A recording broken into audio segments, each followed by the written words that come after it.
Hello, नमस्कार दोस्तों।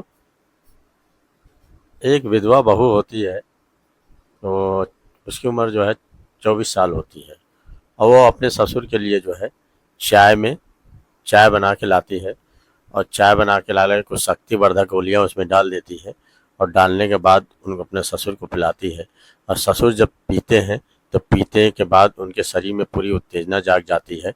और पूरी उत्तेजना जाग जाती है और फिर उसके बाद वो उनसे रहा नहीं जाता है और अपनी बहू को पकड़ लेते हैं, कोमल को।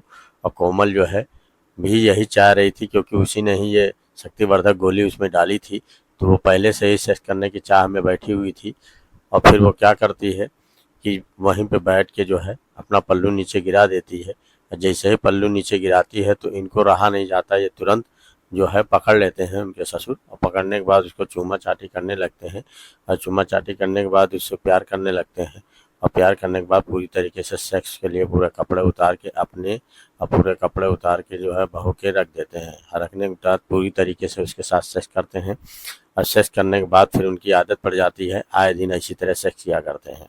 लेकिन दोस्तों, एक दिन होता क्या है कि जो इनकी बहू होती है, जिसका कोमल नाम रहता है, ये जो है इसके दिमाग में एक बात चलती है।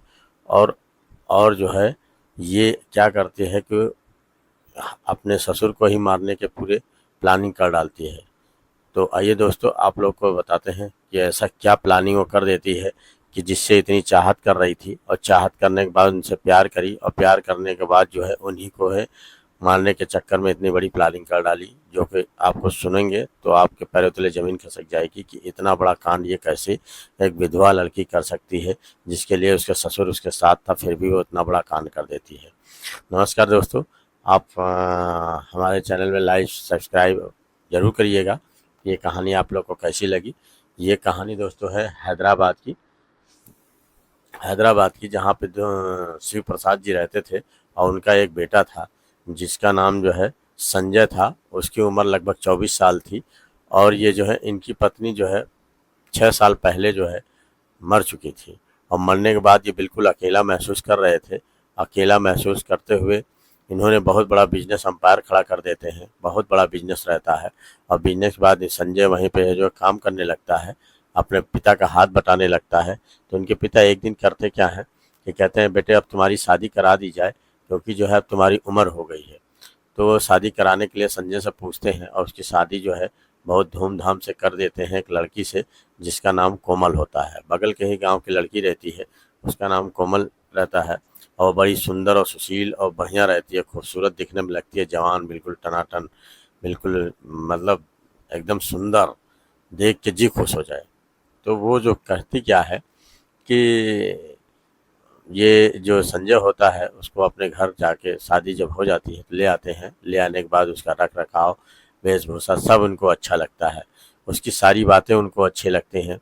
वो बड़े खुश रहते हैं। और खुश होने के बाद जो है उससे शारीरिक संबंध इतना बढ़िया बनाते हैं, सुहाग रात, कि उसका जी खुश हो जाता है पहली बार में ही। वो जान जाती है कि मुझे किसी मर्द से पाला पड़ा है और कोई वाकई ये मर्द है जिसने मुझे पूरा खुश कर दिया। तो वो भी खुश रहता है और संजय भी खुश रहते हैं, दोनों खुशी खुशी जीवन उन लोगों का चल रहा होता है, अच्छे से जीवन चल रहा होता है।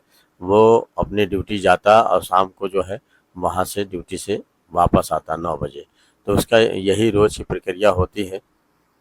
एक दिन होता क्या है दोस्तों कि ये बाज़ार से सब्जी गया होता है लेने के लिए, और वहाँ से सब्जी लेके लौट रहा होता है, तब तक एक गाड़ी आती है और उसे ऐसा टक्कर मारती है कि वहीं पे पूरी तरीके से ऑन स्पॉट ख़त्म हो जाता है। जब दोस्तों वहाँ पे जब ऑन स्पॉट ख़त्म हो जाता है तो एक वहाँ का जानने वाला जो है इनको फ़ोन करता है। वो जान जाता है तुरंत कि अरे ये तो शिव प्रसाद जी का लड़का है और ये तो संजय है, इन तो बहुत ही अच्छा परिवार था, ये तो कैसे क्या हो गया। वो फ़ोन करके तुरंत बताते हैं शिव प्रसाद जी को कि आपका लड़का जो है उसका एक्सीडेंट हो गया है और वो ऑन स्पॉट ख़त्म हो गया है।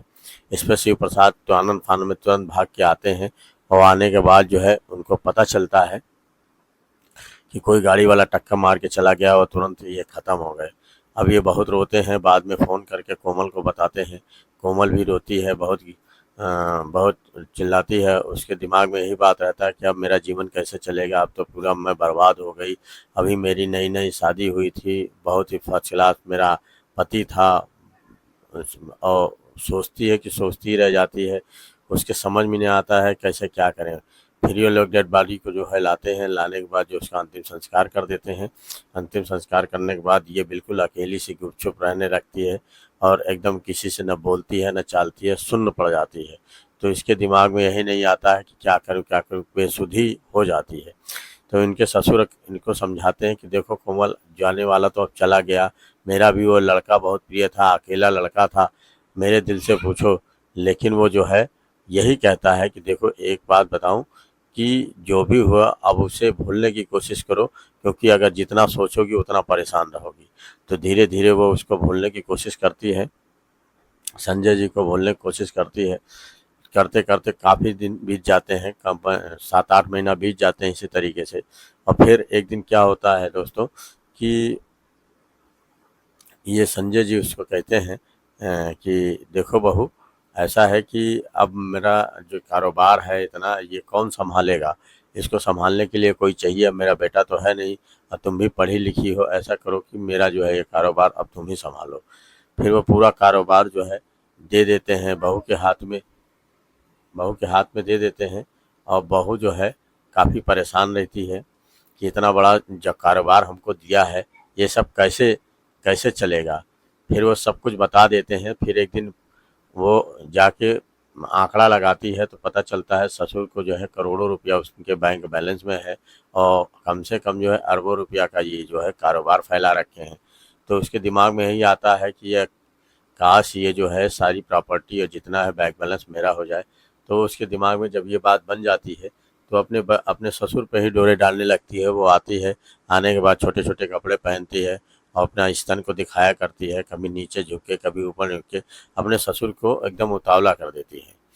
ससुर को जो है उतावला जब कर देते तो वो कुछ कह नहीं पाते हैं कि आखिर मैं पहल कहाँ से करूँ, लेकिन सोचते हैं कि कुछ ये कहे तो मैं कहूँ।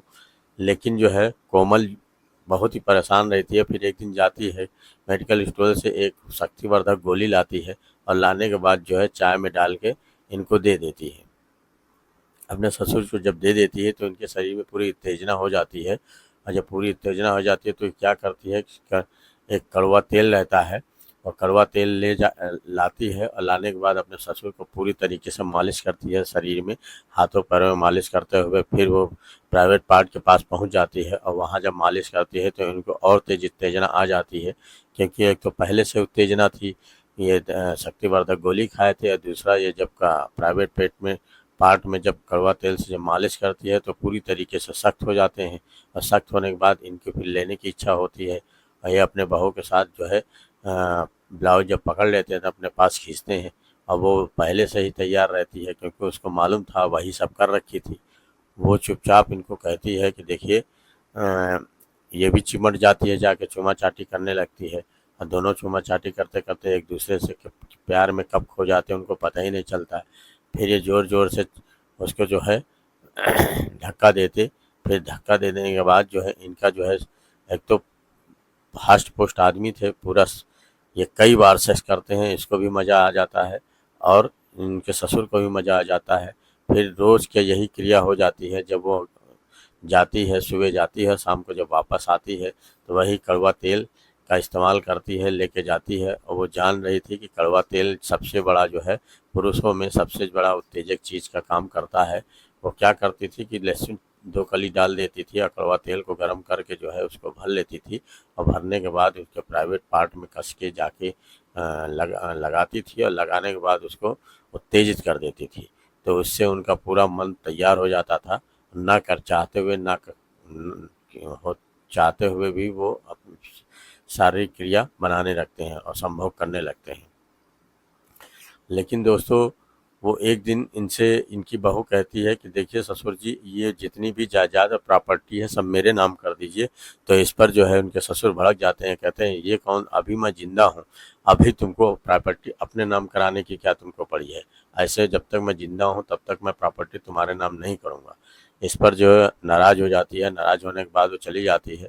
उसके दिमाग में एक बात बैठ जाती है कि ये ससुर जो है ये जीते जी हमको जो है नहीं देगा, और सबसे बड़ी चीज़ है कि इतनी जल्दी मरेगा भी नहीं क्योंकि अभी ये जवान है। फिर वो क्या करती है, उसके दिमाग में फितूल दिमाग में चल जाता है और वो एक मेडिकल स्टोर पे जाती है और वहीं पे जो है कई दवाइयाँ ले लेती है और लेने के बाद कहीं आगे जाके जो है पॉइजन भी ले लेती है और लाने के बाद जो है चाय में मिला के ससुर को उसी तरीके से देती है कि वो जान नहीं पाते हैं। और ससुर जैसे ही उसको पीते हैं, पीने के 1 घंटे बाद उनका शरीर चकराने लगता है और चकराने के बाद वो धान से गिर जाते हैं और गिरने के बाद जो है वहीं पे दम तोड़ देते हैं। अब ये तुरंत जो है इसके दिमाग में यही बात आती है कि क्यों ना इसका फ़ायदा उठाया जाए। लोग यही समझेंगे कि इनके ससुर को हार्ट अटैक आया और तुरंत ख़त्म हो गए। वो ज़ोर-ज़ोर से चिल्लाने लगती है और चिल्लाने के बाद कहने लगती है, अरे ससुर जी तो अभी मेरे बैठे थे, ठीक-ठाक थे। अचानक इनके सीने में एक दर्द हुआ और ये तुरंत तुरंत ऑन स्पॉट ख़त्म हो गए। लगता है जो इनको हार्ट अटैक आ गया। तो इस बात पे जो है गाँव वालों को समझ में नहीं आता कि एकदम ठीक-ठाक आदमी इसको हार्ट अटैक कैसे आया। ये तुरंत पुलिस को फ़ोन करते हैं और पुलिस तुरंत वहाँ पे आनन-फानन में आती है।